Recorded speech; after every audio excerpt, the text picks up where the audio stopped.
ramadaankii qaaliga ahaa waana qaabilaye ramadaankii qaaliga ahaa waana qaabilaye wardadow qur-aankiyo wardiga qowlku ha ahaado wardadow qur-aankiyo wardiga qowlku ha ahaado oo qiyaamu leylkiyo baryaha yaan la kala qaadin qofna waari maasuu ahaa qowlka nabigeenna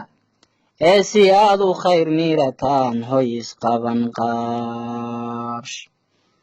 war qofkaan bishaa qaaliga qayb wax kaga reeban masna aan sakada quurinee qariyay maalkiisa qiyaamaha su'aal baa u taal aad u khira weyne khasaarahan aqiiq baa u dheer qoomamiya qiile qur-aankiyo axaadiista baa qeexisu noqon ilaahay hadduu kuu qadaray qaadashada soonka masna uu qudrada kuugu daray kala qorshaynteeda waa bilkaaga qayr badan waxaad qabatay oo leh waa bil uu qur-aankeennu degay oo qadari noole waa bil khadarku uu qayb ka yahay qaaliga ahaa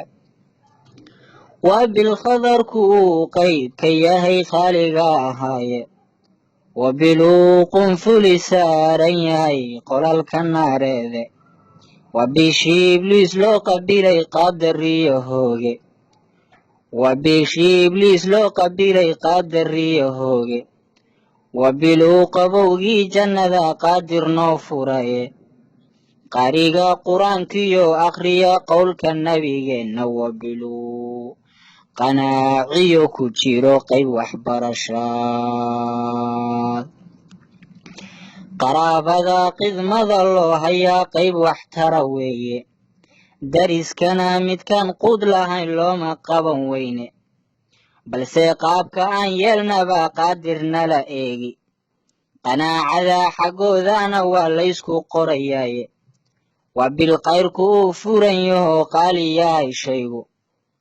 qalbi nugul haddii aad tira qaybtaniga hooya qiyaamaha waxaa tegi adoon qoorta lagu hays allah ayuu qof weysaystayo qiraya towxiidka qudiyo qaxwana aan dhadhamin qaadir amarkaaga qaladkana ka haajirahayo qoomamadahaaya qiyaamana xusuusanee ku jira qowlka hayseejin oo ku qaabilayo allow qaalisanahaaye allahayow bisha qaaliga qayrka hayseejin allahayow bisha qaaliga qayrka hayseejin